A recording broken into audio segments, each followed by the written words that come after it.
따지하하오. 여러분 안녕하세요. 한자어 커뮤니케이션 5월 31일 화요일 영상 강의를 시작해 보도록 하겠습니다.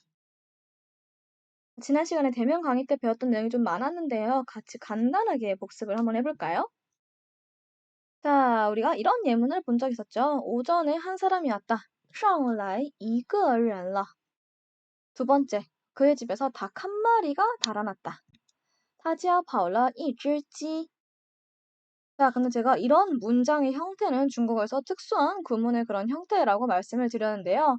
원래 주어는 항상 어떤 사람 혹은 주체가 와야 되는데 원래 있어야 할 주어의 자리에 上午, 오전이라는 시간 명사, 그리고 타지야, 그의 집이라는 장소 명사가 주어 자리에 오고, 그러면 오전에 온 그 한 사람 혹은 그의 집에서 달아난 그 닭 한 마리, 이렇게 의미적으로 실제 주어인 의미상 주어는 오히려 동사의 뒤로 가는 문장을 중국어에서 뭐라고 한다? 네, 존현문이라고 한다라고 말씀을 드렸습니다. 여러분, 존현문에 대해서 설명을 할 수 있어야 돼요. 존현문이란 주어 자리에 시간, 장소 명사, 시간 혹은 장소 명사가 출현을 하고 의미상 주어는 동사의 뒤로 가는 문장의 형태를 존현문이라고 한다라고 알아두시면 되겠습니다. 자, 그런데 만약에 어떤 한 사람 혹은 어떤 닭 한 마리가 달아난 게 아니라 그 사람이 오전에 오고 우리가 알고 있는 그 꼬꼬 닭이 이제 달아났다면 우리는 이제 빨간색 한정적인 명사구 형태로 써야 된다고 말씀을 드렸죠. 그래서 那个人上午来了 이렇게 지시사가 붙은 한정 명사구 같은 경우에는 지금 那个人上午来了 동사의 앞에 왔네요. 맞는 문장이죠. 那只鸡从他家跑了라고 하면은 여기서도 어떤 닭? 那只鸡, 그 닭. 어떤 A, B, C, D, E, F, G 그 중에 한 마리인 어떤 그냥 여러 마리 중에 그냥 어떤 불특정 다수 중에 어떤 닭 한 마리가 아니라 그 닭, 那只鸡가 그 닭이 从他家跑了 그의 집에서 도망갔다, 달아났다 라고 이제 얘기를 하고 싶을 때 지시사가 붙어서 어떤 한정적인 명사구로 쓰이면 동사의 앞에 오는 것이 자연스럽다라고 말씀을 드렸습니다. 특히 존현문에서는 더 그렇죠. 존현문에서는 더 그렇고요. 이렇게 우리가 존현문에서 보았듯이 비한정 명사구, 어느 한 사람이 왔다, a person, 그리고 어떤 닭 한 마리가 달아났다, a hen, 암탉이라고 해봅시다. 이렇게 비한정인 명사구, 영어로 따지면 어나 언에 해당하는, 미안합니다. 어나 언에 해당하는 그런 비한정적인 명사구는 동사의 뒤에 위치를 하는 것이 자연스럽고, 그리고 한정명사구 같은 경우에는 앞으로 이동하는 것이 바로 한정성 효과라고 말씀을 드렸습니다. 한정명사구는 영어의 the 혹은 this, that이라고 제가 여러 번 말씀을 드렸죠. 그래서 이 한정과 비한정의 개념에 대해서 여러분이 잘 이해를 하고 계셔야 합니다. 자, 그런데 이 한정성 효과는요, 바자문에도 영향을 미친다고 말씀을 드렸습니다.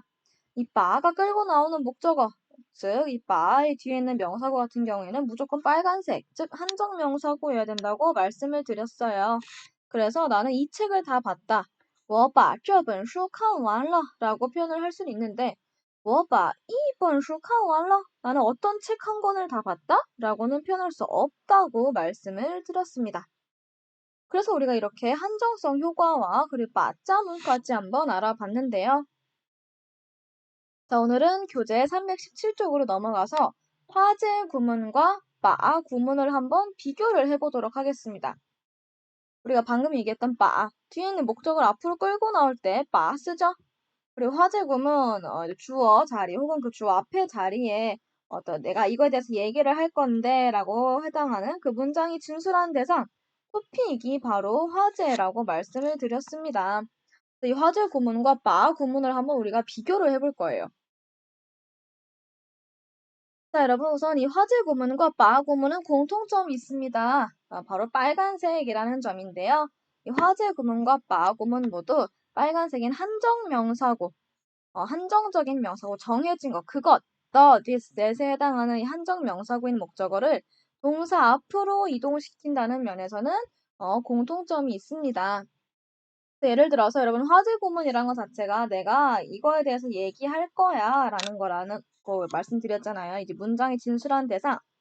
그래서 今天的作业, 오늘의 숙제는 我做完了. 나 이미 다 했어. 나 다 끝냈어. 지금 今天的作业, 오늘의 숙제가 바로 여기 이 문장에서 화제입니다. 자, 두 번째 예문 한번 보시면은요.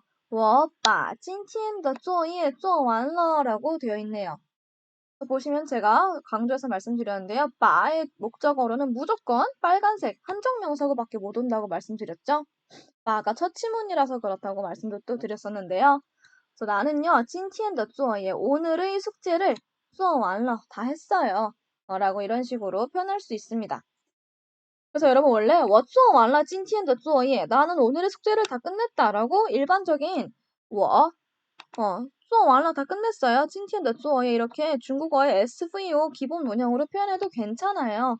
그런데 今天的作业 做完了 이렇게 화제를 만들어서 화제로 목적어를 화제 자리에 끌고 와서 표현을 하든 아니면 我把今天的作业 做完了라고 표현을 하든 이렇게 마로 끌고 나올 수도 있고 혹은 화제의 형식으로 이렇게 做完이라는 동사의 앞으로 끄집어낼 수 있는 거죠. 이렇게 한정명사구의 목적어를 동사 앞으로 이동시킬 수 있다는 면에서는 화제 구문과 마 구문이 같아요. 같지만 근데 여러분 이 두 개의 문장이 그러면 나타내고자 하는 의미가 완전히 같을 것인가? 그렇지 않습니다. 그래서 이게 실수를 하기가 쉬운 건데요. 그렇다면 어떤 경우에 화제 구문을 쓰고 어떤 경우에 마 구문을 쓰는 걸까요? 두 문장은 분명히 의미 차이가 있습니다. 예를 들어 한번 볼까요? 今天的功课你复习完了吗? 이제 그 위에 있는 사례랑 좀 비슷한데요. 今天的功课 오늘의 여러분 功课 하면은 공부할 내용 즉 공부할 어떤 그러니까 복습한 배운 내용입니다. 배운 내용. 공부한 내용. 今天的功课 오늘 배운 내용 너는 주어져 复习完了吗? 복습 다 했어? 라고 물어봅니다. B가 모범생인가 봐요. 그래서 我复习完了 나는 복습 다 했어 라고 얘기를 하네요. 자, 지금 이거는 주어 앞에 今天的功课가 화제로 등장한 거죠. 그래서 14번 같은 경우에는 화제 구문이네요. 화제가 있는 화제 구문. 자, 그런데 이제 15번은 바자문으로 왔으면 제가 바에 밑줄을 쳐놨는데요. 你把今天的功课复习完了吗? 여러분 다른 단어 조합은 다 똑같은데 今天的功课 오늘의 공부할 것, 오늘의 공부한 것이라는 그 이제 내용을 바의 뒤로 끌고 왔어요. 화제 구문이 아니라. 그러면 15번 같은 경우에는 바자 구문인 걸 알 수 있죠. 네, 바 구문이에요. 바 구문. 你把今天的功课复习完了吗? 너 오늘 배운 내용 복습 다 했어? 라고 물어보니까 复习完了. 오늘 공부한 내용 나 이미 다 복습했지 라고 대답을 하네요. 자, 근데 지금 14번에 A가 물어보는 화제 구문으로 今天的功课你复习完了吗? 하고 물어보는 내용과 15번에 A가 바자 구문으로 你把今天的功课复习完了吗?는 뉘앙스가 다르게 느껴진다는 겁니다. 중국인의 입장에서는. 여러분 이게 중요한 게요. 선생님, 교수님 제가 보기엔 똑같은데요? 라고 하는 거 우리는 외국인의 입장이기 때문에 지금은 그렇게 느껴질 수 있어요. 그런데 이제 두 사이의 미묘한 뉘앙스 차이를 알고 있는 원어민 입장에서는 두 개의 문형, 화제 구문과 마 구문이 다르게 받아들여지기 때문에 우리가 지금 공부를 하는 거겠죠. 자, 그래서 이렇게 14와 15 모두 칭칭더 꽁크어를 다 후시 완료했는지 오늘 배운 내용을 다 복습을 했는지 상대방에게 물어보고 있습니다. 하지만 이거 중요하죠. 묻는 태도. 여러분 우리가 외국인이기 때문에 우리가 물론 외국인이라서 익스큐즈가 되는 어떤 용서가 되는 것도 있는 까방권이 있을 수 있지만 그럼에도 불구하고 우리 예의 바른 표현을 하는 것은 저는 중요하다고 생각을 합니다. 하지만 이 묻는 태도나 따라서 이 묻는 것을 받는 이 상대방이 받아들이는 느낌의 차이가 있다고 하는데요. 자, 예를 들어서 你把今天的功课复习完了吗?의 그 바 구문은 상대방을 굉장히 추궁하는 느낌이 강하다고 합니다. 예를 들어서 엄마가 이제 밖으로 놀러 가려는 아이에게 너 오늘 숙제, 너 오늘 배운 내용复习完了吗? 복습은 다 했어? 복습 다, 그러니까 공부할 거 다 숙제 끝내고 노는 거지? 라고 물어보시는 거죠. 그러니까 추궁을 하는 느낌이 강합니다. 자, 근데 여러분 이거는 이제 여러분이 조금 더 직관적으로 받아들이시면 좋겠는데요. 바가 제가 처치문이라고 말씀을 드렸고 그 처치라는 말 자체가 이 바 뒤에 있는 목적어를 뭔가 동사를 했고, 그쵸? 동사를 했고, 그 동사가 어떻게 처치되었는지가 이 처치문의 중요한 관심사이기 때문에 보어가 자주 등장한다고 제가 말씀을 드렸잖아요. 그래서 제가 이 보어를 초록색으로 표시를 해서 이제 막 예문을 보여드리고 그랬어요. 즉, 이 말을 쓰면 어떤 효과가 있느냐? 이 오늘 했던 이 공부 내용을 복습을 완러 끝냈는지 어쨌는지. 그러니까 이 복습한다는 이 동작을 어떻게 처리를 했는지. 다 공부를 다 한 건지 아니면 중간에 하다 말았는지의 그 처치 결과가 궁금한 거거든요. 그래서 이 맞자문을 쓴 것부터 자체가 너 그 오늘의 숙제 복습 다 했냐? 끝냈냐? 라는 것이 이제 핵심 질문의 포인트가 됩니다. 그렇다 보니까 다 끝냈는지 안 끝냈는지 물어보는 그런 추궁하는 느낌이 강하다고 볼 수 있겠어요. 어떻게 처리했는지 궁금한 게 어떻게 처리했는지 물어보려고 쓰는 게 이 맞자문이니까요. 자, 근데 반면에 여러분, 今天的功课你复习完了吗? 같은 경우에는 훨씬 더 느낌이 부드럽습니다. 왜냐? 제가 화제는 뭐라 그랬어요? 그 문장의 진술하는 대상이라서 이것에 대해서 말하자면 저저저 뒤에 이제 그 진술 부분이 나온다고 말씀드렸는데 여긴 진술하는 대상. 그래서 오늘의 자, 내가 이 토픽에 대해서 얘기해 볼게요. 빠바밤. 오늘의 숙제 혹은 오늘의 공부한 내용 너 복습은 다 한 거야? 라고 이렇게 더 부드러운 느낌이 강합니다. 뭔가 토픽을, 화제를 제시해서 꺼내고 그거에 대해서 진술을 하는 거죠. 이렇게 화제 구문으로 물어보면 상대를 추궁하기보다는 함께 관심을 공유하는 느낌이 더 강하게 느껴진다고 합니다. 그러니까 이 토픽에 대해서 같이 공유를 하는 거죠. 상대방의 관심사는 이 토픽에 대해서 너는 다 끝냈는지 어쨌는지 그 이제 전반적인 것을 물어보는 거기 때문에 추궁하는 느낌은 약합니다. 맞자문에 비해서. 자, 그래서 여러분, 우리 그 교재를 보시면 16번 예문도 마찬가지인데요. 똑같은 그런 내용을 물어보는 것 같지만 맞자문으로 우선 이렇게 물어봤네요. 你把那件事处理好了吗? 라는 예문이 있고요. 16B를 보시면 那件事你处理好了吗? 라는 예문이 있습니다. 지금 보시면 아시겠지만 你把那件事 같은 경우에는 얘는 지금 바 구문이 왔네요. 그쵸? 바 구문. 그럼 우리 마 구문이 오면은 뭔가 이제 이, 아, 나件事, 이 바의 목적어에 해당하는 그 일, 나件事이 어떻게 처리되었는지 이제 궁금해한다는 것을 이제는 우리는 알 수 있어요. 그래서 你把那件事处理好了吗?处理는 동사고요. 처리하다. 好了吗? 여기 보어가 왔네요. 보어. 그러니까 자, 여러분 지금 이 마구문 처치문으로 물어본 사람의 의도는 뭐냐면은요. 那件事, 그 일을요. 처리를 好了? 好不好? 그러니까 잘 처리를 했는지 안 했는지 이 처치한 결과가 궁금한 겁니다. 그러니까 당신 그 업무 제대로 잘 처리했는지 정말 제대로处理好了한 게 맞는지 물어보려고 바로 물어본 거예요. 자, 반면에 여러분 화제 구문으로 물어본 예시 한번 볼까요? 화제 구문 한번 보시면 那件事 그 일 말인데 내가 그 일에 대해서 얘기를 할 건데 우리 이 那件事 그 일에 대해서 이 토픽에 관해서 얘기를 해보자. 이处理好了吗? 당신은 처리 잘 했나요? 이런 식으로 那件事 화제 구문으로 그 일이라는 이제 화제를 꺼내면 더 부드러운 인상을 줍니다. 자, 그래서 우리 교재에서도 이렇게 설명을 하고 있죠. 16A. 你把那件事处理好了吗? 같은 경우에 듣는 사람, 청자인 니는 그 업무를 반드시 잘 처리해야 하는 의무가 있는 담당자일 거예요. 그러니까 그 업무를 处理好了 했는지 이렇게 보어까지 써가면서 이렇게 그 맞자 구문을 써서 물어봤겠죠. 잘 처리됐는지 아닌지. 이렇게 마구문요, 여러분 추궁의 의미가 강해서 명령문에 많이 쓰입니다. 그렇겠죠. 좀 더 이제 강한 추궁의 의미가 있으니까. 반면에 여러분 16B에서 청자의 듣는 사람인 니는요. 그 업무의 담당자일 수도 있고 아닐 수도 있어요. 那件事你处理好了吗? 진짜 이 일이 어떻게 잘 되어가고 있는지 좀 같이 좀 물어보고 싶고 같이 그거 진행 상황을 좀 공유하고 싶은 거예요. 듣는 사람 입장에서는 화자가 이 말을 한 사람이 청자 니의 입장에서 함께 걱정하고 있다는 느낌을 받는다고 합니다. 那件事 그 일 말이야. 우리 그 일에 대해서 얘기를 해보자. 아니 处理好了吗? 처리는 좀 잘 됐는지 됐나요? 이렇게 좀 부드럽게 물어보는 그런 상황입니다. 자, 여러분, 이렇게 마구물 생각보다 굉장히 심오한 부분이 많죠. 근데 그만큼 여러분이 이번 강의를 다 듣고 나시면 여러분의 작문 실력이 쭉쭉 올라갈 것이라고 생각을 합니다. 근데 마 구문은요, 실제로 마의 목적어가 빨간색, 한정적인 명사구가 와야 된다는 그런 것보다도 다른 제약이 엄청 많이 있거든요? 근데 이 제약이 우리가 방금 봤던 그 화제 구문보다 훨씬 제약이 많아요.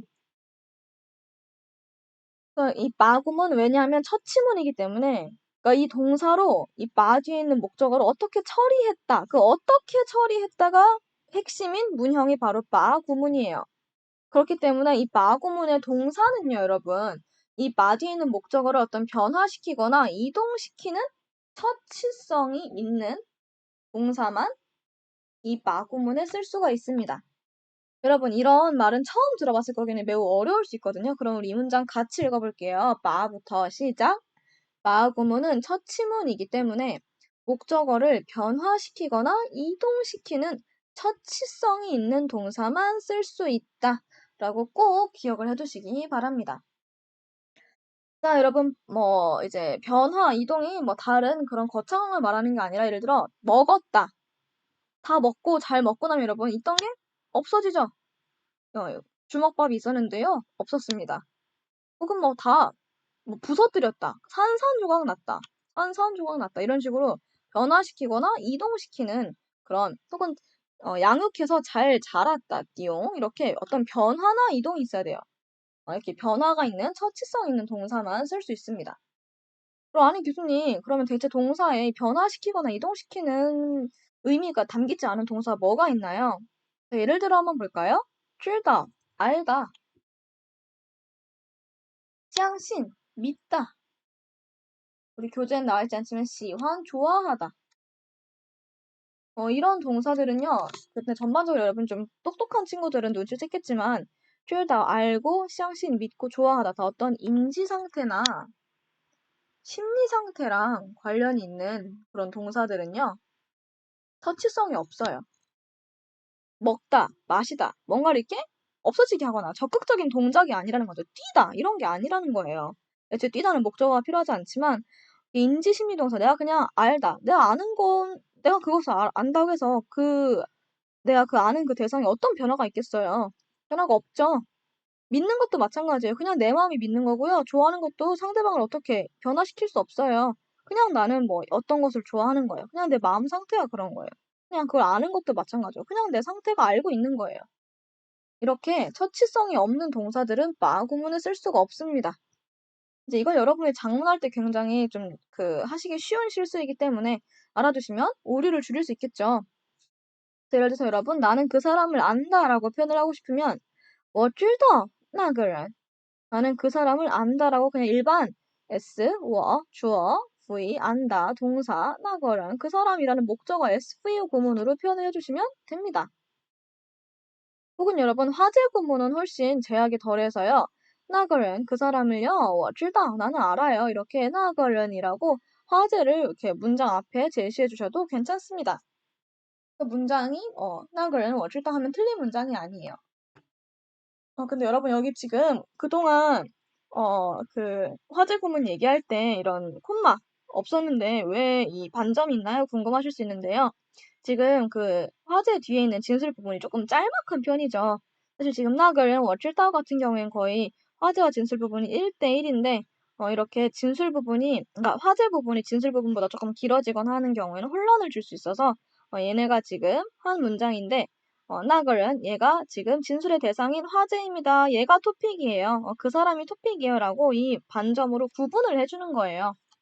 그래서 우리가 이렇게 나그는 我知道 라고 해도 얘는 지금 그 화제 구문에 해당을 합니다. 그 사람을요. 나는 알아요. 여러분 한국어도 마찬가지죠. 나그는 我知道 여기 사실 지금 반점 없어도 문장이 틀린 문장은 아닙니다. 근데 문제는 이거죠. 我把那个人知道 나는 그 사람을 알아요. 알아요. 그래서 알아서 알아서 그 사람이 어떻게 마의 목적어인 나거는 그 사람이 어떻게 처치가 됐는데? 지금 인지 상태 동사는 여러분 어떤 인지나 심리적인 상태를 나타내는 동사는 내가 이 목적어를 어떻게 처치했는지 더 나타낼 수가 없죠.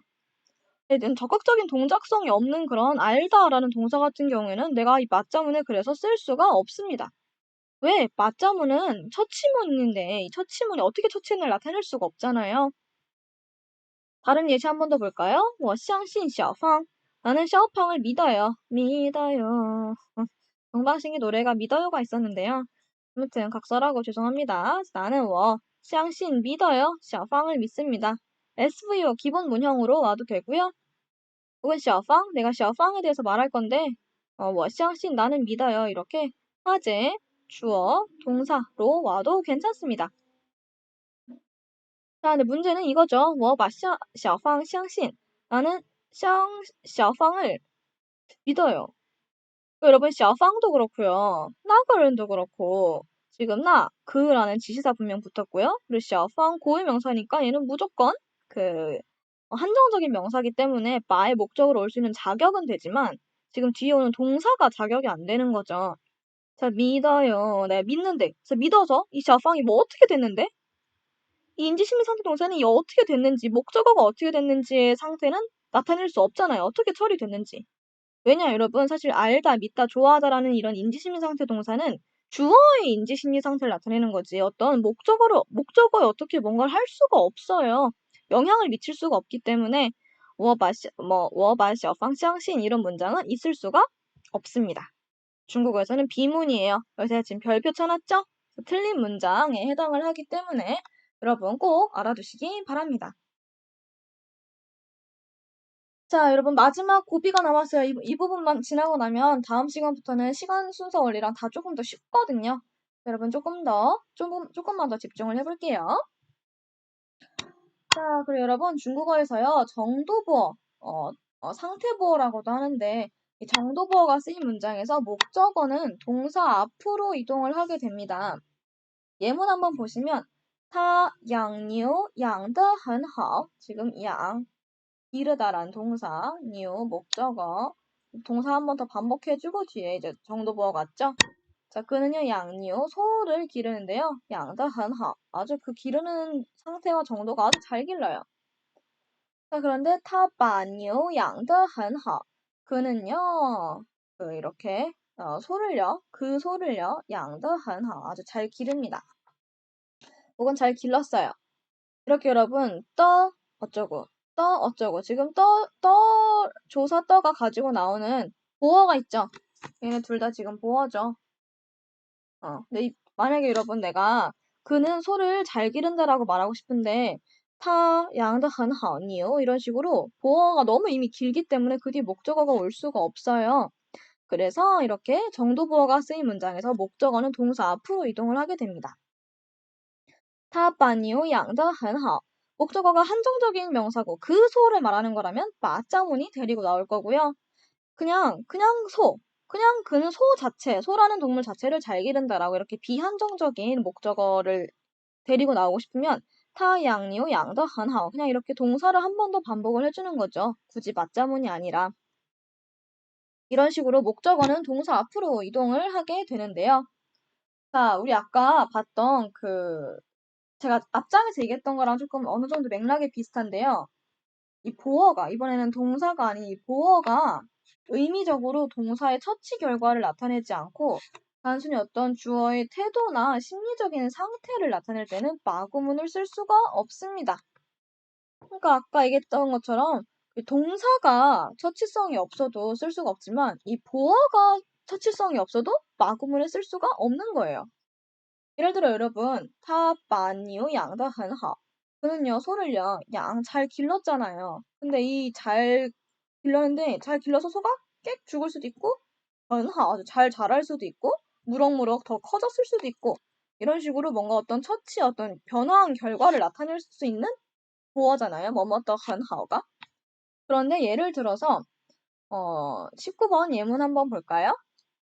19번 예문을 보시면, 中文他学得很认真과 19번 他把中文学得很认真이라는 그런 문장이 있다고 생각을 해봅시다. 우리 19번 B 먼저 보실게요. 把 처치문 왔네요. 맞자문 왔네요. 中文 중국어를요. 学的 공부를 하는데 很认真 아주 열심히 공부합니다. 认真하면 아주 열심히 공부하는 거죠.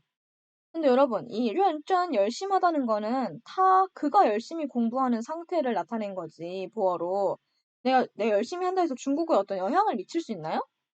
미칠 수가 없습니다.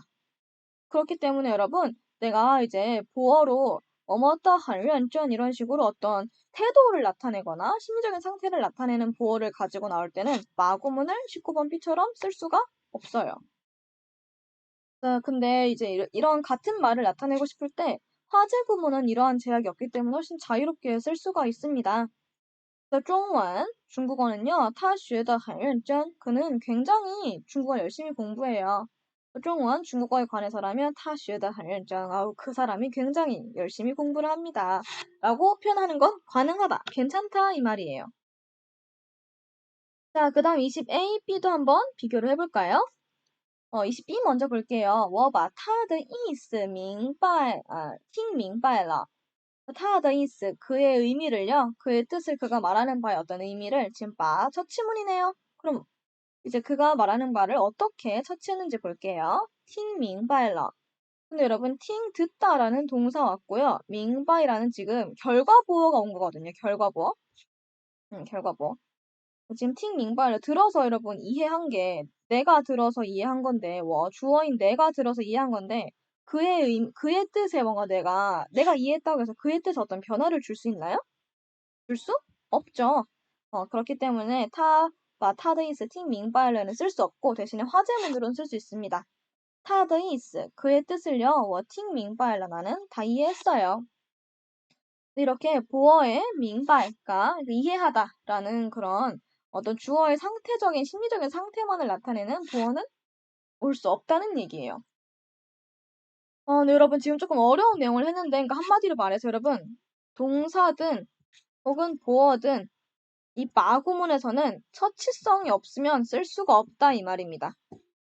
어떤 태도나 인지, 어떤 심리적인 상태 등을 나타내면 그거는 받자문에 어느 상태로든 쓸 수가 없어요.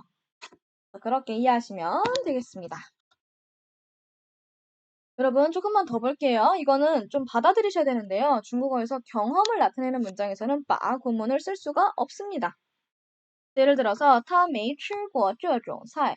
그는 이런 음식을 这种菜, 이런 음식을 没吃过, 먹어본 적이 없다. 고 왔죠? 먹어본 적이 없다라고 우리가 그냥 일반적인 주어, 동사, 구, 목적어, 구문으로 나타낼 수 있어요. 화제 구문으로 나타낼 수도 있습니다. 这种菜, 이 요리들은 말이야, 他没吃过, 그는 먹어본 적이 없어 라고 얘기해도 괜찮고요. 그런데 뭐뭐꼬어가 여러분 동사 뒤에 있는 꼬어는 경험을 나타내는 그런 조사잖아요. 이런 경험을 나타내는 조사 꼬어가 있는 문장은 바자문에 쓸 수가 없어요. 그래서 他没把这种菜吃过라고 할 수가 없습니다. 이제 바자문 처치문이기 때문에 이 음식을 가지고 내가 먹어버렸다. 혹은 내가 이 음식을 가지고 먹어서 배가 불렀다 등등으로는 표현할 수 있지만, 그냥 먹어봤다라는 경험을 나타내는 것만으로는 처치성이 없다는 거죠. 이 음식을 어떻게 처리했는지를 알 수가 없다는 거기 때문에 받자문에서는 경험을 나타내는 조사 꼬어를 쓸 수가 없습니다. 자, 그 다음 볼까요, 여러분? 이것도 조금 받아들이셔야 되는데요.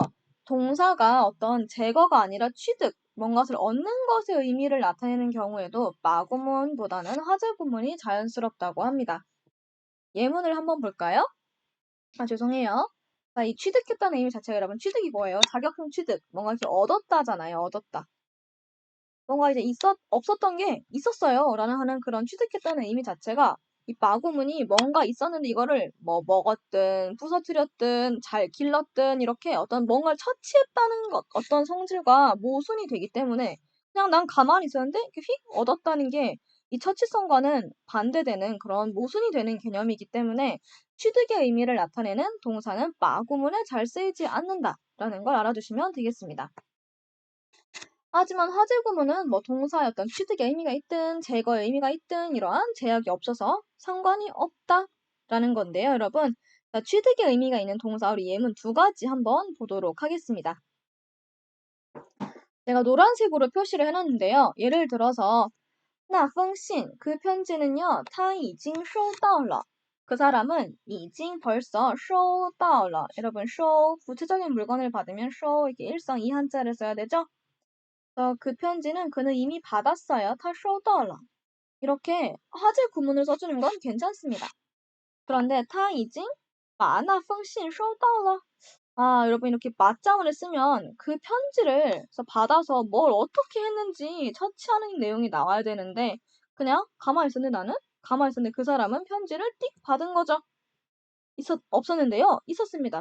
뿅이 됐기 때문에 그것을 이 목적어를 목적어인 이 편지를 어떻게 처리했는지는 나타내지 못해서 이렇게 취득의 의미를 나타내는 동사가 있으면 맞자문을 쓸 수가 없습니다.